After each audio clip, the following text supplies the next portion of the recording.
Are nuclear bombs truly weapons of mass destruction, or are they really just weapons of mass deception? Footage of alleged nuclear explosions, when analyzed with a critical eye, reveal undeniable evidence of photo trickery. In much of the early black and white test footage, filmed in the 50s and 60s, and shown on newsreels and fear-mongering films, it is clear we are looking at fake model sets complete with miniature houses, vehicles, and trees. Notice the unrealistic and unnatural perfect rows of disproportionately thin trees. After the flimsy model trees are blown to one side, the film quickly cuts to clips of actual trees in some other location. Similar to how a stunt double changes with the main actor during the crucial action scene, these clips intersperse or sometimes superimpose footage of models with reality. The first H-bomb test, known as Ivy Mike, looks more like some stop-motion lava lamps than an explosion. Many other supposed nuclear tests appear to mix sped-up footage of sunrises with real explosions to give the effect of a much bigger blast. Footage from Operation Dominic appears to show a sunrise with the brightness slider rising in post-production. Suspiciously, in some videos, the explosions are so violent as to obliterate entire houses in an instant, but yet the camera filming right next to the house survives unscathed and unshook. The blast often comes from behind the camera, and not, as they claim, from a protected location far outside the blast radius. Someone moves the camera just before and during some of the blasts, and the camera is positioned at an oddly unrealistic height. What kind of shielded tower would the camera and cameraman have to be enclosed in to survive such a test? If nuclear bombs actually exist, why would there be a need to fake footage of nuclear explosions? The Trinity and other nuclear test sites were admittedly first loaded with hundreds or up to 1,000 tons of dynamite. Footage exists showing military men stacking gigantic piles of TNT and dynamite at nuclear testing sites. The official reason for this was claimed as, quote, comparative purposes, where the blast from hundreds of tons of stacked TNT would be compared to the nuclear bomb. With each team sent to separate islands, each stacking piles of explosives, but both told that the other island would have the actual bomb, it would be simple to deceive the very men creating the deception. Mushroom clouds are not unique to so-called nuclear weapons, and can be formed with enough TNT, dynamite, regular bombs, and other explosive materials. Later, supposed nuclear tests, like Able, were likely done using very large but traditional bombs, and the Baker test done using hundreds of tons of submerged dynamite in a vessel underwater. Nuclear fission occurs by bombarding uranium-238 with neutrons to split the nucleus and create the isotope uranium-235. During this split, mass is lost and converted into kinetic energy, which is known as nuclear fission. If each of those neutrons then goes into another uranium nucleus, causing more fission and many more neutrons, this creates a theoretical process known as an explosive nuclear reaction. Enrico Fermi's famous nuclear chain reaction test was done by stacking massive amounts of graphite and embedding balls of uranium within, so that when the neutrons started flying through, they would be slowed by the graphite, collide with the uranium, release more neutrons, and then those neutrons would continue in a chain reaction pattern. This achievement, which was only detectable by Geiger counter, meant that the fission process could be sustained, but in no way proved the possibility of a nuclear explosive chain reaction. In reality, all explosions are gas-related. For an explosive chain reaction to occur, there would need to be an explosive gas created or added. The byproducts of nuclear fission are 94% heat and 6% radiation. No gas whatsoever is produced by nuclear fission, and so there can be no massive destructive blast. Furthermore, to achieve intense heat from nuclear fission, millions of atoms need to be split in a chain reaction, which requires a moderator to slow down free neutrons. No such moderator is included in nuclear bombs, and even if it were, there is no test evidence that even this would result in an explosion. Recently declassified minutes of the Manhattan Project's Interim Committee meeting on May 31, 1945, reveal that America had insufficient uranium to build the atom bombs supposedly used on Japan just a few months later. Dr. Compton, director of the Met Lab at University of Chicago, who oversaw production of enriched uranium and plutonium for the bombs, was quoted stating it would take another 3 years to produce the amount needed for the bombs. Yet just over 3 months later, America supposedly successfully produced and deployed 2 on Japan without being tested. Enrico Fermi stated they would need 1/2 to 1 ton of enriched material to create a nuclear bomb. Natural uranium metal contains concentrations of 99% U-238, 0.7% U-235, and 0.3% U-234. Therefore, to obtain 1 metric ton of U-235, you need 142.8 metric tons of natural uranium. And for each metric ton of natural uranium, you need approximately 1,000 tons of uranium ore. Supplies of such uranium ore are certainly not unlimited, and especially in the 1940s were in short supply. The Manhattan Project Interim Committee minutes specifically mentioned that even reactor-grade uranium was in short supply and wouldn't suffice.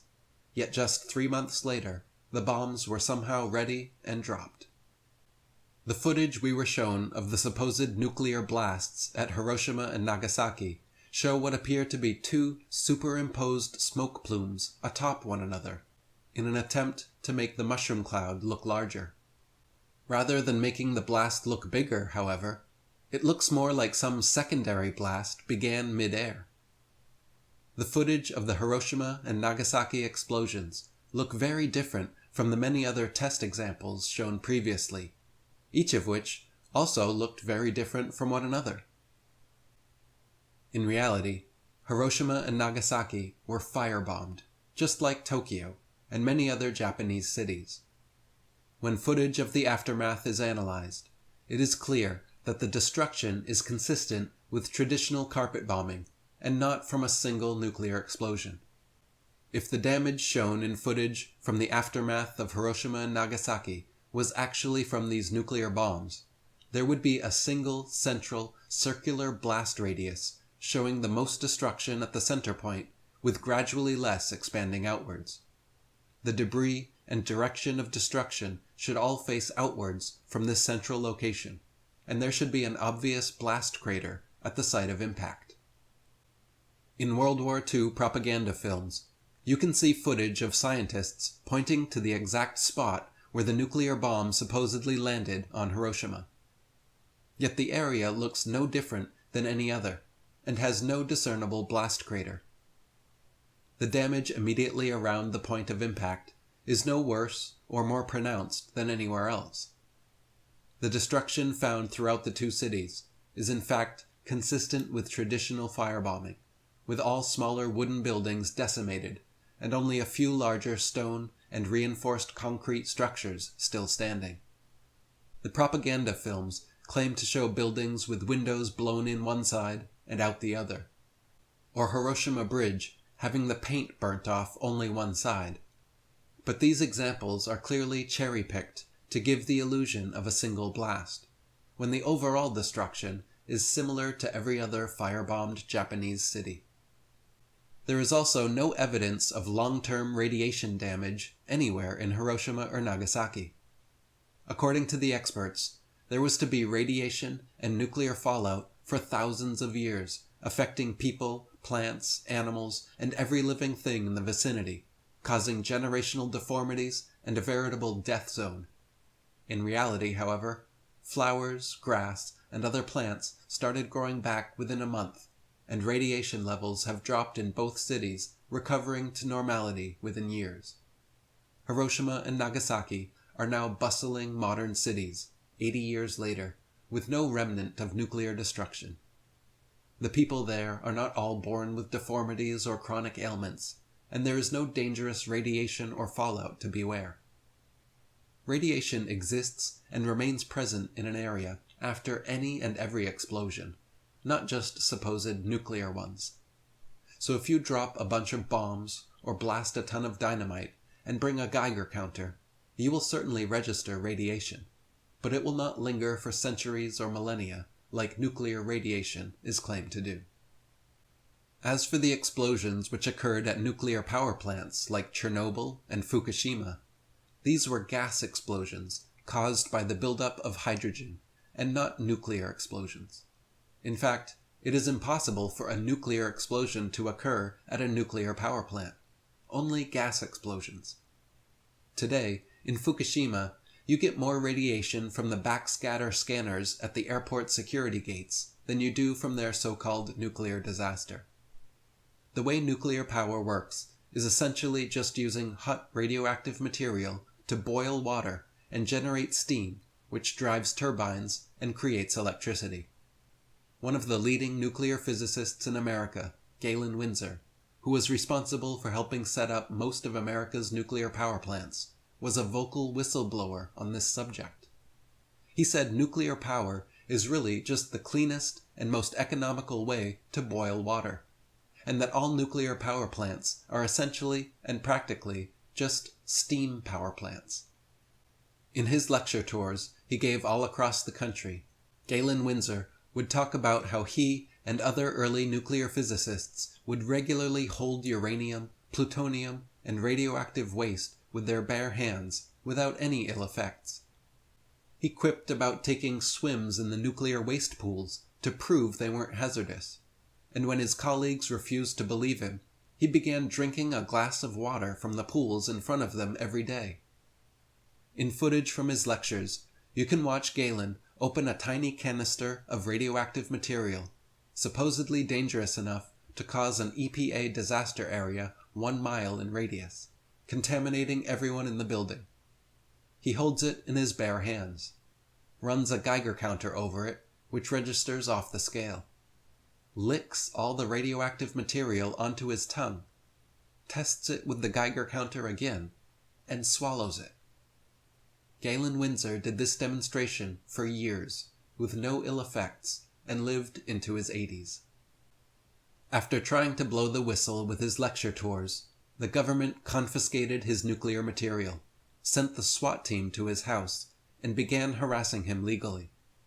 He was quoted saying, "There is no such thing as nuclear waste, only material created in a nuclear reactor to be recovered and used beneficially. High-level waste is radioactive and self-heating, and so reusable uranium fuel fits that definition. But if you disregard its intrinsic worth, then it would fit the definition of high-level waste. But let's say there is no high-level waste, and only material to be recovered and used beneficially. Then what's the low-level waste fiasco? That's an excuse for a federally mandated, non-inspectable disposal system so that organized crime can get rid of any evidence they want, and it can never be dug up again. There are allegedly stainless steel containers buried in concrete under the ocean, boiling with hot radioactive material for 2,000 years. The production, storage, transportation, and disposal of nuclear materials is incredibly expensive and secretive. Protocols for dealing with nuclear waste materials involve allegedly burying it deep into the Earth's bedrock through such expensive procedures. In reality, as Galen Winsor showed, these nuclear materials are not nearly as hazardous or toxic as they are made out to be, and the over-the-top, secretive disposal methods likely double as black-budget, black-op covers. It provides the military-industrial complex a never-ending blank check for themselves to dip into taxpayer money. At many times during the nuclear arms race, America spent upwards of $50 million per day on nuclear weapons-related expenses, nearly rivaling NASA's huge budget. It is no doubt that incredibly high-powered ballistics, bombs, and missiles all exist, but the specific claim of nuclear weapons and nuclear explosions, which require fission, a nuclear chain reaction, and result in destruction on a scale far beyond conventional weaponry, is patently false. Nuclear fission simply does not produce any kind of gas necessary for such an explosion, and no moderator to slow down free neutrons is included in nuclear weapons. Declassified documents suggest the American government was years from having enough U-235 to produce the bombs allegedly dropped on Japan. Film analysis of Hiroshima, Nagasaki, and nuclear test footage show countless anomalies pointing towards photo trickery and deceptive wartime propaganda. Radiation levels quickly dropped, and the destruction attributed to 2 nuclear explosions looked no different from the neighboring towns and cities destroyed by aerial firebombing runs. The stories of the little boy and fat man bombs were just the myths necessary to create the scaremongering Cold War arms race that would soon begin. The threat of any nation being able to push a button and destroy entire cities or countries is a perfect, terrifying excuse for America to enter and make war with anyone that supposedly harbors or develops nuclear weapons. Since the early tests, alleged nuclear explosions have continued to get larger and larger, while the payload continues getting smaller and smaller, to the point we are now supposed to believe that they can be carried in a suitcase. Teaching generations of children to duck and cover, hiding under their desks, has now instilled fear of a boogeyman just as bogus as the one under their beds.